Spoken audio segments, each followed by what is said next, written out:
Es un enorme gozo poder estar otra vez en Expositores. Damos muchas gracias al Señor por lo que Él ha hecho a través de estas conferencias desde hace ya 10 años. Tengo el privilegio de haber estado aquí desde el inicio y quiero dar públicamente las gracias a los hermanos de Grace Community Church y a los hermanos que planifican esta conferencia por darme el enorme privilegio de poder pararme en este púlpito tan significativo para predicar la palabra de Dios. En febrero del año 1969, John MacArthur asumió el pastorado de esta congregación, Grace Community Church. Durante poco más de 56 años, esta congregación creció bajo la exposición de la palabra, versículo a versículo, versículo a versículo, para la gloria de Dios en Cristo. Durante el ministerio de nuestro querido hermano, esta iglesia se consolidó con varios miles de miembros, además de todos los ministerios que se han desarrollado alrededor de este púlpito. Ahora, ¿cómo se explica un fruto tan sostenido por más de 5 décadas? En el 50 aniversario de su ministerio, febrero del año 2019, John MacArthur vino a este púlpito una vez más, predicó un sermón titulado La obra de la palabra, y en un momento de este sermón él dijo lo siguiente: entro a este púlpito cada domingo y a lo largo de estos años he predicado 2 o 3 y a veces hasta 4 veces en un domingo. Y en los primeros años también los miércoles. En otras ocasiones a lo largo de este medio siglo he predicado en todo este país y prácticamente alrededor del mundo. Y siempre he predicado la palabra, siempre he abierto la palabra de Dios. En realidad no tengo nada de importancia que decir por mí mismo. Me encanta esa última frase. No tengo nada más importante que decir. No tengo nada importante que decir si son mis propias opiniones, que no sea la palabra de Dios. Este ministerio se sostuvo en la convicción de que Dios viene y se hace presente en medio de su pueblo y obra por medio de instrumentos humanos que exponen su palabra. Voy a repetir eso otra vez. Mis hermanos, este ministerio, y puedo decir con plena confianza, todo verdadero ministerio del Señor se sostiene en la convicción de que Dios viene y obra por medio de instrumentos humanos cuando esos instrumentos exponen fielmente su palabra. Y esa es la misma convicción que Pablo expresa en el texto que vamos a exponer en la mañana de hoy. Primera a los Tesalonicenses capítulo 2, versículos 13 al 14, dice así la palabra de Dios: por lo cual también nosotros sin cesar damos gracias a Dios de que cuando recibisteis la palabra de Dios que oísteis de nosotros, la recibisteis no como palabra de hombres, sino según es en verdad la palabra de Dios, la cual actúa en vosotros los creyentes. Porque vosotros, hermanos, vinisteis a ser imitadores de las iglesias de Dios en Cristo Jesús que están en Judea, pues habéis padecido de los de vuestra propia nación las mismas cosas que ellos padecieron de los judíos. Noten que este texto comienza con un por lo cual. Pablo va a conectar aquí lo que él ha venido diciendo anteriormente en la carta. ¿Y de qué ha venido Pablo hablando en esta primera carta a los tesalonicenses? Bueno, en el capítulo 1, Pablo resalta el sorprendente fruto de su ministerio en Tesalónica. Vamos a hablar un poco más ampliamente de esto en un momento. Luego les recuerda en los primeros 12 versículos del capítulo 2 que ese sorprendente fruto fue el resultado de un ministerio sacrificial en el que los misioneros mantuvieron su integridad mientras les predicaban el Evangelio. Capítulo 2, versículo 1. Porque vosotros mismos sabéis, hermanos, que nuestra visita a vosotros no resultó vana. Pues habiendo antes padecido y sido ultrajados en Filipo, como sabéis, tuvimos de nuevo en nuestro Dios para anunciaros el Evangelio de Dios en medio de gran oposición. Porque nuestra exhortación no procedió de error, ni de impureza, ni fue por engaño, sino que según fuimos aprobados por Dios para que se nos confiase el Evangelio, así hablamos, no como para agradar a los hombres, sino a Dios que prueba nuestros corazones. Versículo 7.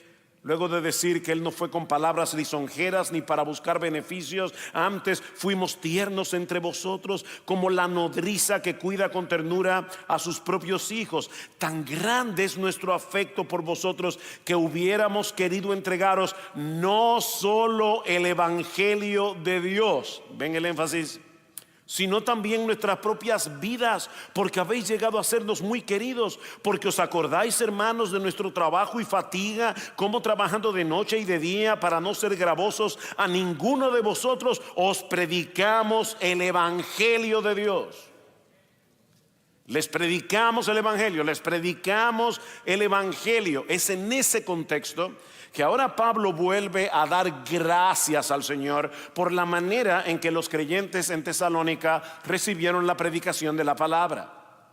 Y hay al menos 3 enseñanzas que nosotros podemos extraer de nuestro texto.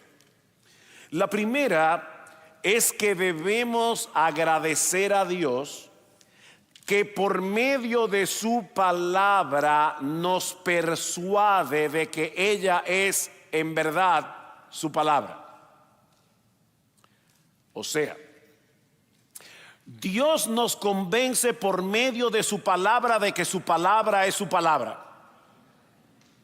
¿Lo vieron en el texto en versículo 13?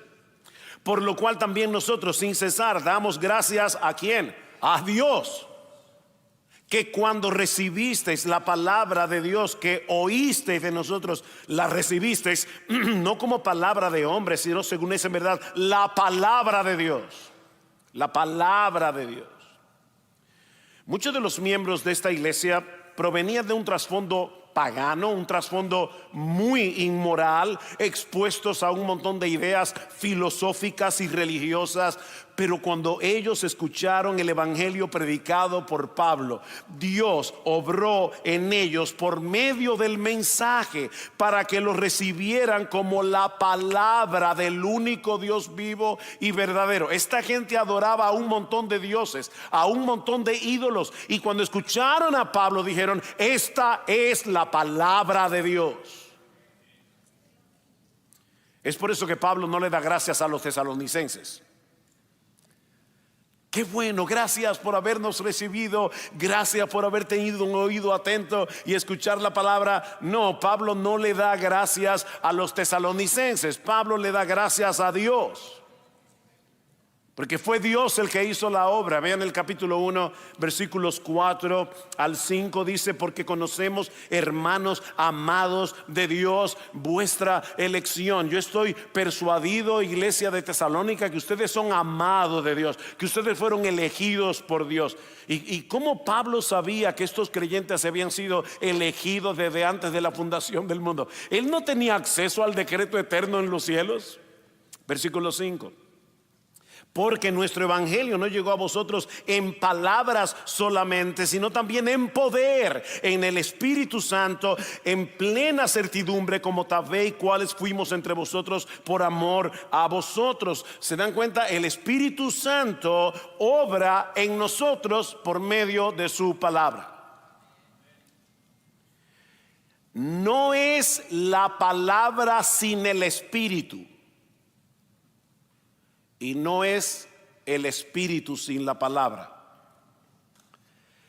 El Espíritu es el agente divino, la palabra es el instrumento. Cuando Dios obra en nuestras vidas, lo hace por el poder de su palabra, en el poder de su Espíritu. En el capítulo 2, en la segunda carta a los tesalonicenses, el capítulo 2, los mismos versículos 13 y 14, Pablo dice: Pero nosotros debemos dar siempre gracias a Dios respecto a vosotros, hermanos amados por el Señor, de que Dios os haya escogido desde el principio para salvación, mediante la santificación por el Espíritu y la fe en la verdad. Ven, el Espíritu, la verdad, a lo cual os llamó mediante nuestro evangelio para alcanzar la gloria de nuestro Señor Jesucristo. ¿Se dieron cuenta una vez más la misma idea? El Espíritu Santo obra por medio de la palabra predicada, de tal manera que los pecadores la reciben con fe y son transformados. Mi hermano, déjame hacerte una pregunta. ¿Por qué tú crees que la Escritura es la palabra de Dios? Digo, yo estoy asumiendo, ¿verdad?, que por lo menos la gran mayoría de los que están en esta conferencia creen que este libro es la palabra de Dios. Amén. La pregunta es: ¿por qué tú lo crees? Yo sé que hay muchos argumentos convincentes que demuestran sin lugar a dudas el origen divino de la Biblia. Pero mis hermanos, debido a nuestra naturaleza caída, todos nosotros, tú y yo, venimos de fábrica con una predisposición en contra del Evangelio, en contra de la palabra de Dios. Aceptar el Evangelio con todo lo que eso implica atenta contra la inclinación más profunda de nuestro corazón. Nosotros tenemos que aceptar que somos pecadores impotentes, necesitados de la intervención de Dios en Cristo, que merecemos el infierno. Y confiar únicamente en Jesús, y rendirnos a Él, rendirle toda nuestra vida como Señor, como Salvador. ¿Quién puede hacer eso en su estado natural sin la obra regeneradora del Espíritu Santo? Hace unos años tuvimos en nuestra iglesia, y si yo repito alguna historia que he repetido en estos 10 años, no es Alzheimer, es que no me acuerdo, pero hace 10 años, hace unos años, un conocido predicador fue a nuestra iglesia y luego en la oficina, conversando acerca de este mismo tema, él decía que lo invitaron a dar unas charlas sobre predicación en un seminario, y él alquiló una van. Y lo primero que hizo fue llevarse a todos sus estudiantes al cementerio y les dijo: escojan una tumba, la que ustedes quieran. Esto es una historia real. Y todos los estudiantes se miraban unos a otros y decían: ¿por qué no escogen su tumba? Porque yo voy a coger la mía. Voy a tomar esta que dice Alberto, la lápida. Y comenzó a decirle: Alberto, sal de tu tumba. Y obviamente los estudiantes estaban mirando: este tipo se volvió loco. Y él decía: tal vez es que no estoy hablando lo suficientemente fuerte. Alberto, que salgas de tu tumba. Y después de hacerlo como 5 veces, le dijo: se están extrañando de este ejercicio. Déjenme decirle algo: acostúmbrense, porque eso es lo que ustedes van a hacer todos los domingos desde el púlpito cuando prediquen la palabra. Hablarle a gente muerta para que venga a la vida. Eso solamente puede hacerlo el Espíritu de Dios, obrando a través de el poder omnipotente de este libro, porque es la palabra de Dios. Pablo dice en 1 Corintios capítulo 2 versículo 14 que el hombre natural, es decir, tal cual tú y yo salimos del vientre de nuestra madre, el hombre no regenerado no percibe las cosas que son del Espíritu de Dios, porque para él son locura, tontería, y no las puede entender porque se han de discernir espiritualmente. Interesante, la palabra que se usa en 1 Corintios capítulo 2 versículo 14, que se traduce como percibir, es el mismo verbo que se traduce como recibir en 1 Tesalonicenses 2:13. Así que lo que Pablo está diciendo es: los incrédulos no reciben, los incrédulos no abrazan, los incrédulos rechazan la palabra de Dios.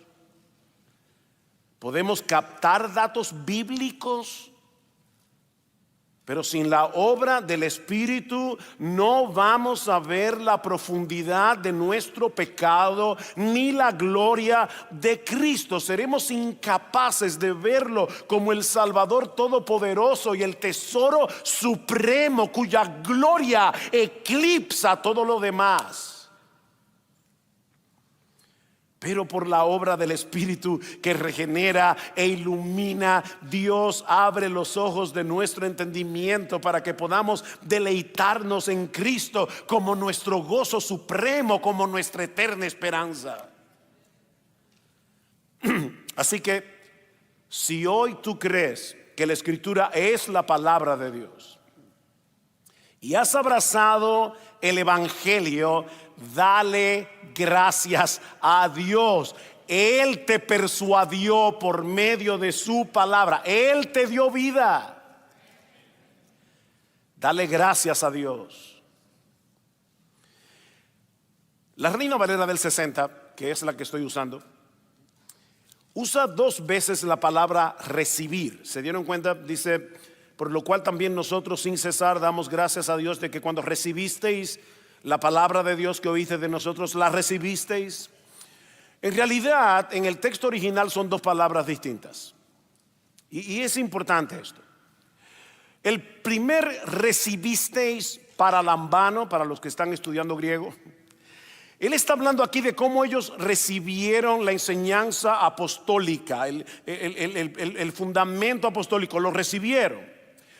Pero la otra palabra dekomai significa abrazar, acoger, darle la bienvenida, no como palabra de hombres, sino como palabra de Dios, la cual actúa en vosotros los que creéis. Mis hermanos, no basta con oír, hay que darle la bienvenida, hay que recibir la palabra, recordando que es Dios hablando. Decía John Stott, la Biblia es Dios predicando. Esto es este libro. ¿Recuerdan a Lidia? Hechos 16. Pablo estaba predicando, el Señor abrió su corazón. El Señor abrió su corazón para que estuviera atenta a lo que Pablo decía. Dios es un cirujano que viene con el bisturí de la palabra y extirpa de nosotros la necedad, extirpa de nosotros la dureza de corazón, extirpa de nosotros la ceguera espiritual. Y es así como de repente tú y yo vemos lo que nunca antes habíamos visto en toda nuestra vida. Es Dios que hace eso. Es de esa manera que Jesús distingue a los suyos de lo que no lo son. Recuerdan anoche Josías predicando de Juan capítulo 10, mis ovejas oyen mi voz. Mis ovejas oyen mi voz. En Juan capítulo 8 versículo 47, Cristo dice a los judíos, el que es de Dios, las palabras de Dios oye. Por esto no las oís vosotros, porque no soy de Dios.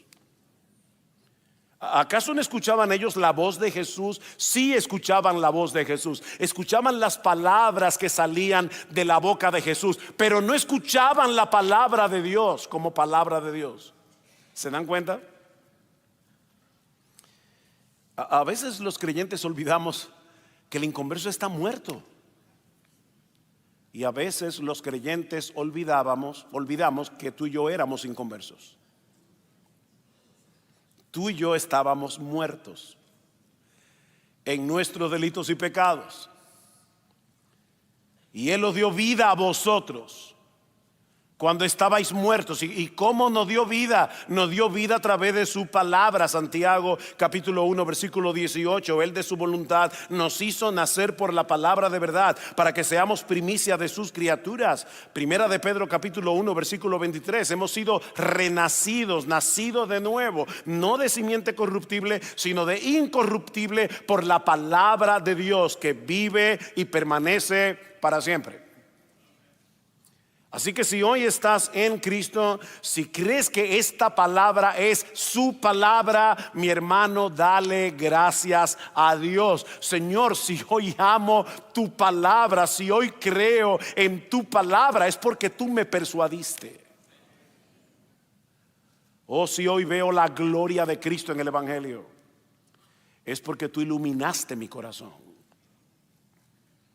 Pero aprendemos también de nuestro texto, ya vimos, debemos darle gracias a Dios porque Dios nos convence por medio de su palabra de que su palabra es su palabra. Espero que se aprendan ese trabalenguas. Dios nos convence por medio del poder de su Espíritu y por medio de su palabra, que su palabra es su palabra. Pero aprendemos también de nuestro texto que Dios se vale de instrumentos humanos para traernos su palabra y sin embargo sigue siendo su palabra y no un mensaje humano. Otra vez, otro trabalengua. Ok, déjeme repetirlo de nuevo. Dios se vale de instrumentos humanos para traernos su palabra y sin embargo sigue siendo su palabra y no un mensaje humano. Un catecismo antiguo decía: la predicación de la palabra de Dios es la palabra de Dios. Y eso no quiere decir que nosotros seamos infalibles, pero en la misma medida, porque no lo somos, pero en la misma medida en que exponemos fielmente la palabra de Dios desde el púlpito, su palabra es su palabra. ¿Qué dice el texto otra vez? Por lo cual también nosotros sin cesar damos gracias a Dios de que cuando recibisteis la palabra de Dios que oísteis de nosotros, no fue un mensaje que vino del cielo, no fue un sueño, no es algo místico. Pablo estaba en Tesalónica predicando la palabra y él está diciendo que doy gracias a Dios porque cuando ustedes oyeron la palabra de Dios que oísteis de nosotros, la recibisteis no como palabra de Pablo, sino como palabra de Dios. Cuando yo comencé mi ministerio, era muy joven para lo que voy a contar ahora, no lo haría otra vez. Pero recuerdo que estaba predicando la palabra en un pueblito de República Dominicana y me encontré con una señora y me dijo: yo soy creyente. Digo: ay, qué bueno, señora, amén. ¿Y cómo fue que usted se convirtió? Bueno, a mí me habían predicado la palabra y me habían predicado la palabra, pero yo no me quería convertir hasta que un día tuve un sueño. Soñé que había ido al infierno y entonces ahí me convertí.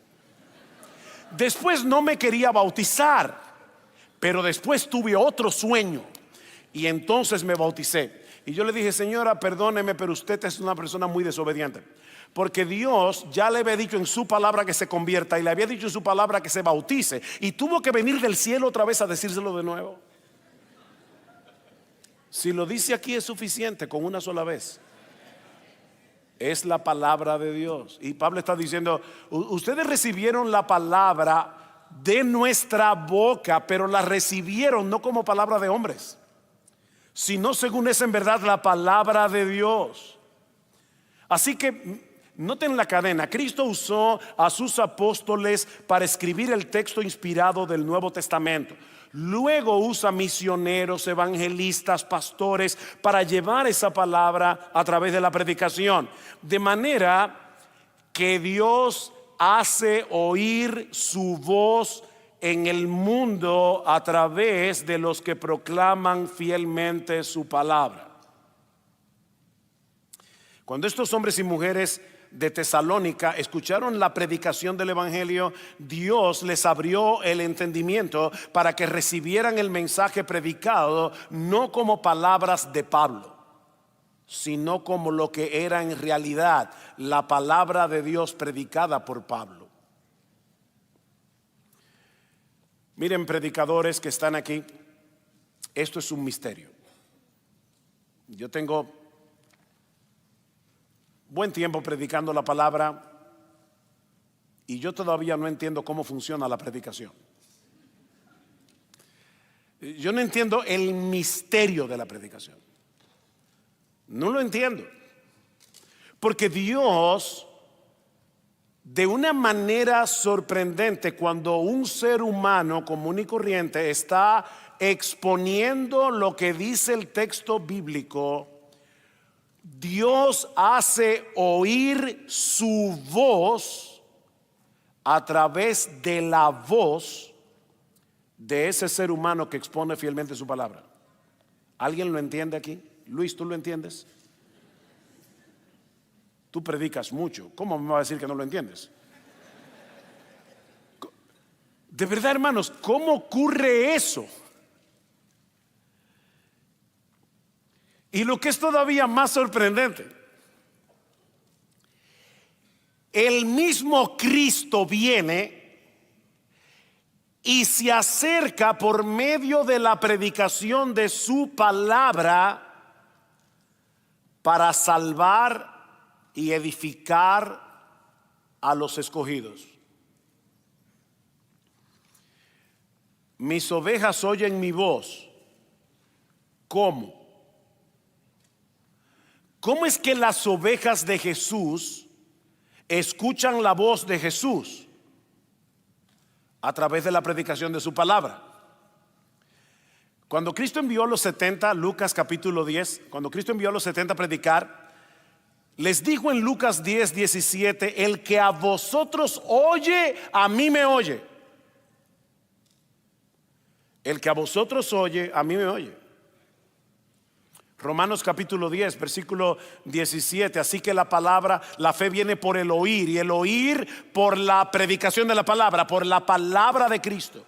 La fe viene por el oír el qué, por el oír la voz de Jesús. Y el oír la voz de Jesús viene por medio de la predicación de la palabra. Por eso les digo que no lo entiendo. John Stott decía que la predicación brinda pies y voz al Cristo vivo. Wow, la predicación le brinda pies y voz al Cristo vivo. El hecho de que la palabra de Dios venga a nosotros a través de un instrumento humano no es excusa para desechar el mensaje como una mera opinión sin importancia. Mis hermanos, la predicación es mucho más que la exposición de un pasaje bíblico. Obviamente no puede ser menos que eso. Si es menos que eso, ya no es predicación. Pero la predicación es más que la exposición de un pasaje bíblico. Es el medio escogido por Dios a través del cual Él viene a nuestro encuentro para hacernos escuchar su voz y obrar por medio de su palabra. ¿Ustedes recuerdan la comisión que Jesús le dio a Pablo? Hechos 26, cuando lo salvó, camino a Damasco, se encontró con él.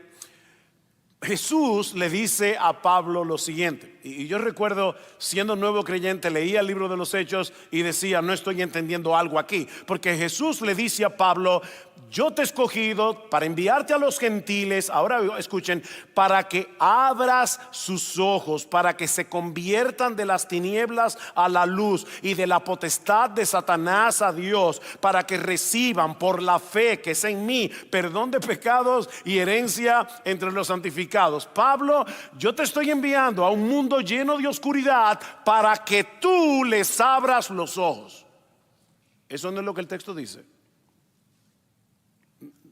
¿Le escucharon bien? ¿O estaban pensando en las cuentas que van a pagar cuando regresen de aquí? Escuchen otra vez. Te envío a los gentiles para que abras sus ojos. Eso es lo que dice el texto. Pablo, yo te estoy enviando al mundo gentil para que tú hagas lo que de ninguna manera tú puedes hacer. Pablo no tenía poder para abrirle los ojos a nadie. ¿Cómo funciona esto? ¿Cómo Pablo iba a cumplir esta encomienda? Bueno, gracias al Señor que Pablo lo explica en la segunda carta a los Corintios. Noten la similitud de lenguaje entre 2 Corintios 4 y Hechos 26, 18. Pablo dice, 2 Corintios 4:4, el Dios de este siglo cegó el entendimiento de los incrédulos para que no les resplandezca la luz del evangelio de la gloria de Cristo, el cual es la imagen de Dios. ¿Ven? Los mismos elementos. El pecador está ciego, vive en oscuridad bajo el dominio de Satanás, pero Dios hace una obra sobrenatural para revertir esa condición usando instrumentos humanos. Porque Pablo dice inmediatamente después, versículo 5, no nos predicamos a nosotros mismos, sino a Jesucristo como Señor y a nosotros como vuestros siervos por amor de Jesús.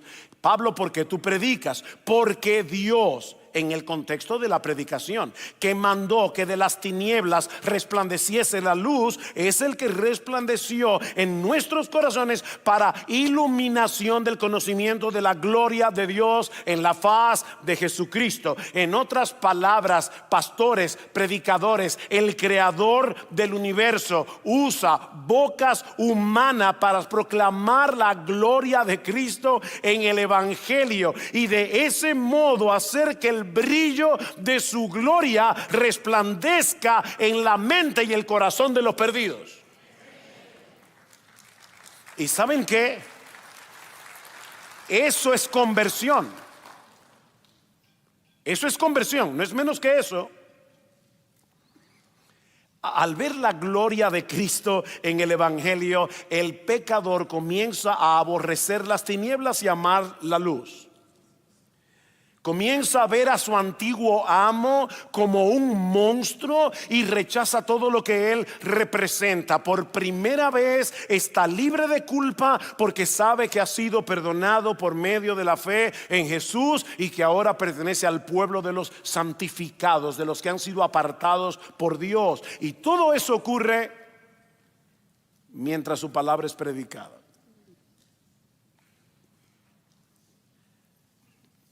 2 Corintios 5:20.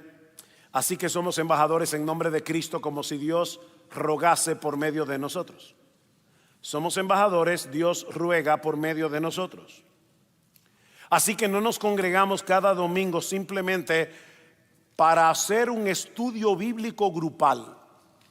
Algunas personas entienden que el domingo es como un grupo, como un estudio bíblico que lo hacemos todos juntos. No. Nos congregamos los domingos como iglesia para escuchar la voz de Dios a través de la proclamación de su palabra. Y yo te pregunto, mi hermano, mi hermana, ¿es con esa disposición que vienes cada domingo a congregarte con el pueblo de Dios para escuchar la palabra de Dios? El salmista dice en el Salmo 119: mejor es para mí la ley de tu boca que millares de piezas de oro y de plata.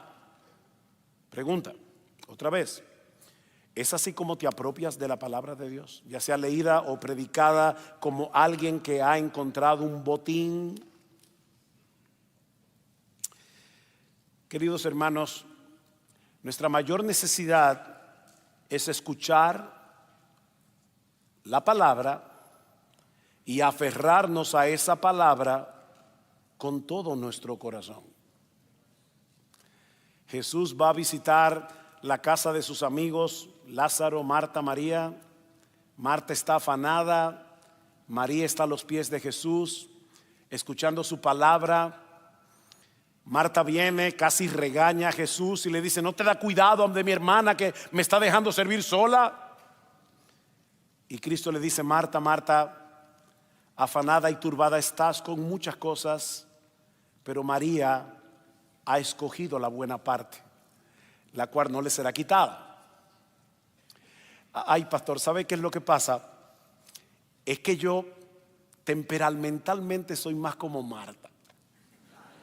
Yo no soy como María. Yo no tiendo a ser reflexiva, meditativa. Mira, mi hermana, esto no es un asunto de temperamento, es un asunto de elección. Cristo dice: María escogió. ¿Te das cuenta? No dice María nació con ese chip. No dice María escogió, es una decisión. Ella escogió la mejor parte, y la mejor parte, ¿sabes cuál es? Estar a los pies de Jesús escuchando su palabra.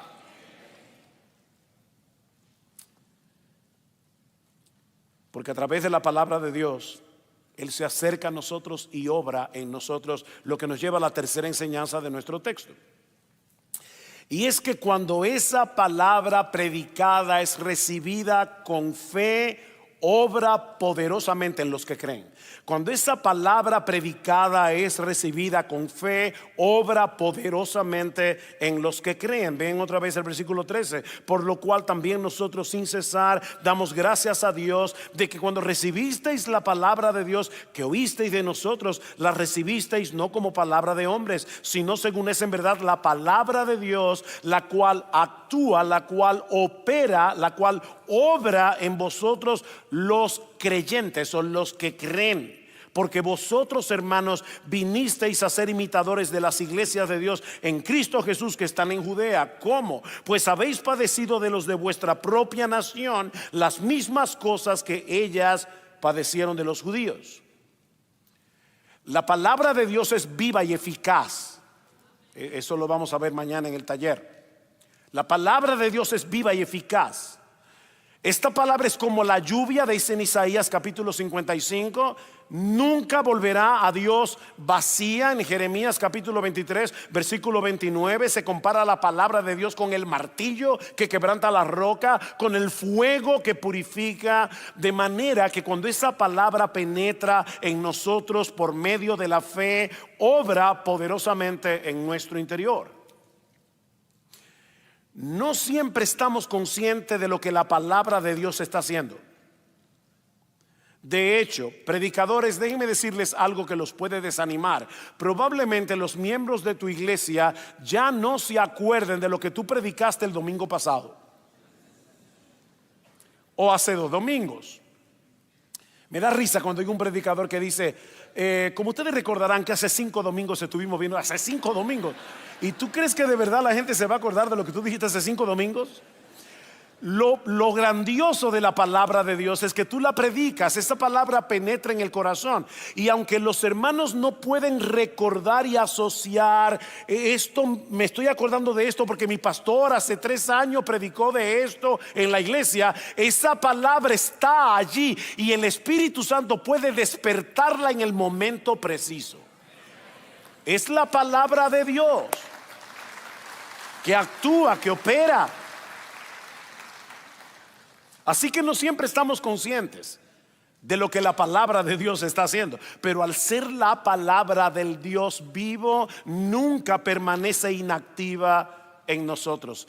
Ya Pablo había dicho cómo la palabra había obrado en Tesalónica, capítulo 1, versículo 9. Dice que había hecho una obra extraordinaria, de tal manera que ellos se habían convertido de los ídolos a Dios. Y mis hermanos, abrazar el evangelio de ese modo en el primer siglo no era nada sencillo. Volverse de los ídolos a Dios era un cambio radical y sumamente problemático.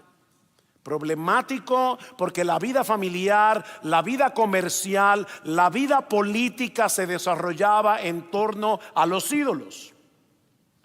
Imagínense un creyente del primer siglo. La familia dice este domingo, para los argentinos que están aquí, nos vamos a comer un asado en honor de Afrodita. Es la fiesta familiar. Tú sabes que ella es la santa patrona de nuestra familia. Yo no puedo ir. O cuando se reunían los comerciantes en torno a su ídolo favorito, la gente sufría cuando se convertía de los ídolos a Dios. Era un problema. Renegar de los ídolos era visto como una traición. Usted ha visto a esa gente que tú le predicas el evangelio y dice, no, es que yo no puedo traicionar a mi abuelita era católica romana y yo no puedo dejar de ser católico romano. Es como una traición a la familia. Bueno, así era visto en aquel tiempo. Era una traición a los ancestros, era una traición al poder del César inclusive. Ustedes recuerdan en Hechos 17 cuando Lucas relata la predicación de Pablo en Tesalónica. Dice que los judíos lo acusaron de estar actuando en contra de los decretos del César, diciendo que hay otro rey, Jesús, otro rey. Pero la palabra de Dios obró de tal manera en los tesalonicenses que ellos estuvieron dispuestos a pagar un alto precio en términos de sufrimiento, de rechazo, de persecución. Y lo que Pablo está diciendo ahora en el capítulo 2 es que esa palabra que había obrado en ellos seguía obrando en ellos. Es una palabra que obra. Y saben, hermanos míos, cuál es la evidencia de esa obra de la palabra de Dios en nosotros. Bueno, podemos citar muchos: santificación, iluminación, adoración. Pero en el texto nuestro, lo que Pablo cita es gozo en el sufrimiento. La evidencia de que la palabra de Dios estaba obrando, según el versículo 14, es que ustedes, cuando recibieron la palabra, fueron rechazados por su propia nación, así como los creyentes de Judea fueron rechazados por los judíos, sufrieron persecución y aún así nos renegaron del evangelio. Versículo 6 del capítulo 1 dice: y vosotros vinisteis a ser imitadores de nosotros y del Señor, recibiendo la palabra en medio de gran tribulación, con gozo del Espíritu Santo. Ellos aceptaron el evangelio, de inmediato comenzaron los problemas. A veces yo oigo sobre todo a los evangelistas de la prosperidad: conviértete a Jesús, tu matrimonio se va a arreglar, tus hijos todos van a ser obedientes, te van a subir el sueldo, vas a tener una mejor casa, mejor sueldo. No, conviértete a Jesús y es muy probable que tenga más problemas que antes. Ese no es el evangelio. Esta gente comenzaron a tener problemas de inmediato. Pero en vez de renegar de su fe, el Espíritu Santo obró en ellos con tal poder por medio de su palabra, que ellos pudieron experimentar gozo en medio de la aflicción. Mis hermanos, la perseverancia bajo presión es la evidencia de que la palabra está haciendo su obra en nosotros. Vemos una iglesia como esta y decimos: parece que Dios no está obrando en mi iglesia. Somos 25 personas, 30 personas. Mi iglesia no ha tenido para nada este crecimiento. Mi querido hermano, pastor, no te desalientes. Porque si tus hermanos están allí, los 25 que tienes, están perseverando en medio de gran persecución, en medio de oposición, en medio del rechazo, la palabra de Dios está obrando en medio de tu iglesia. No es cantidad, es calidad de gente.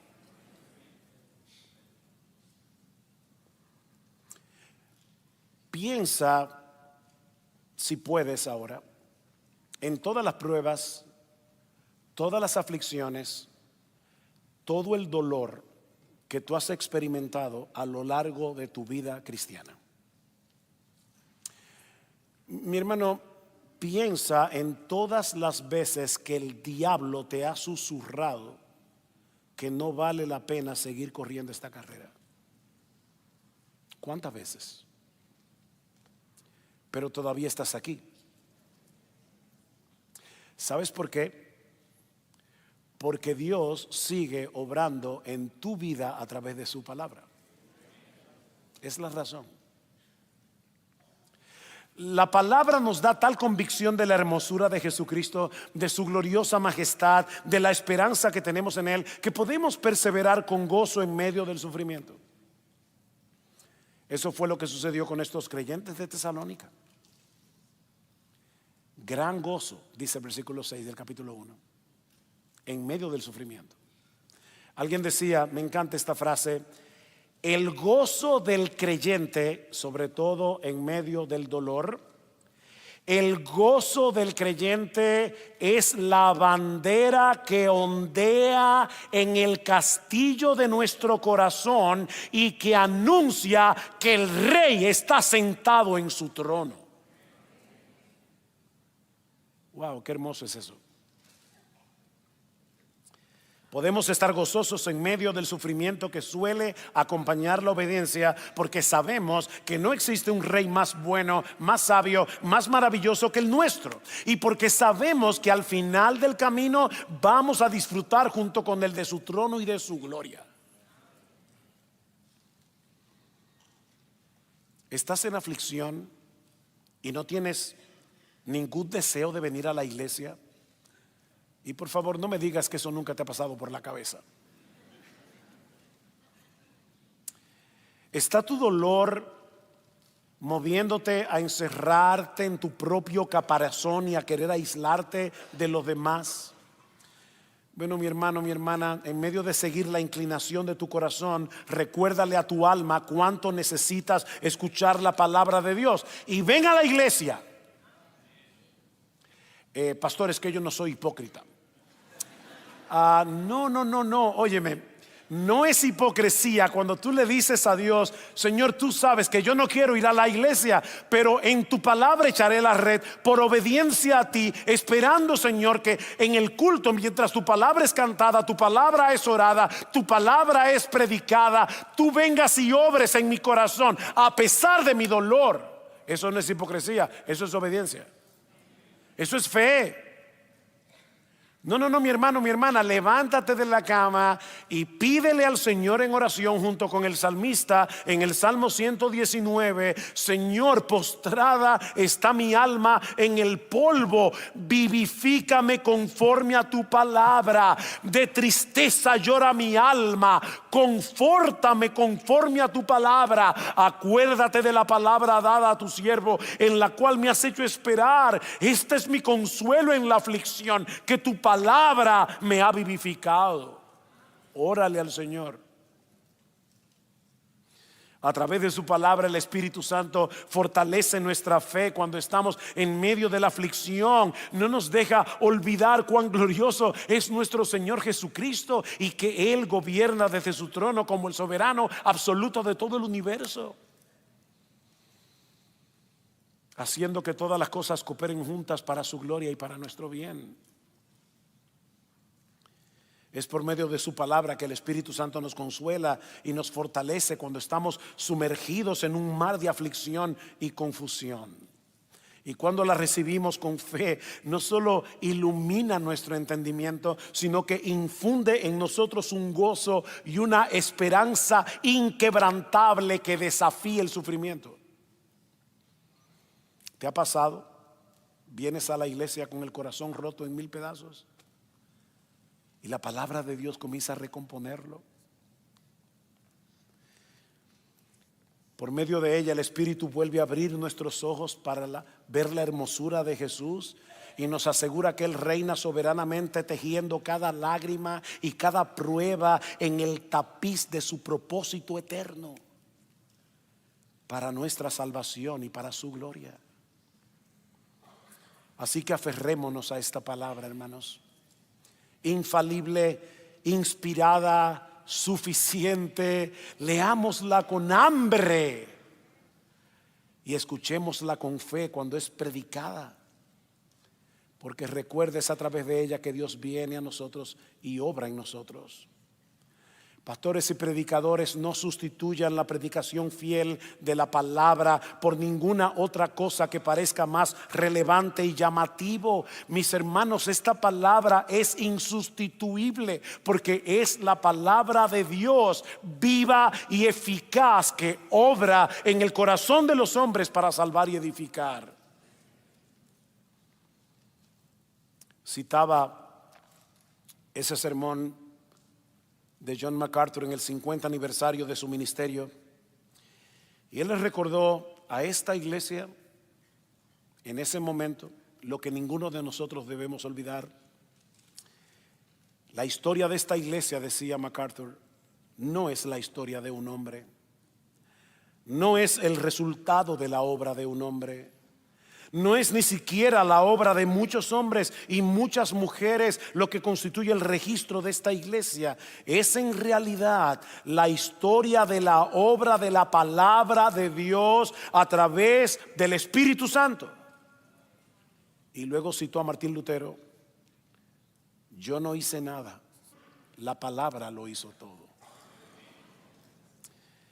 Permítame ahora concluir con estas palabras de Pablo en Romanos capítulo 15, versículo 13. Que el Dios de esperanza os llene de todo gozo y paz en el creer, para que abundéis en esperanza por el poder del Espíritu Santo. Amén y amén.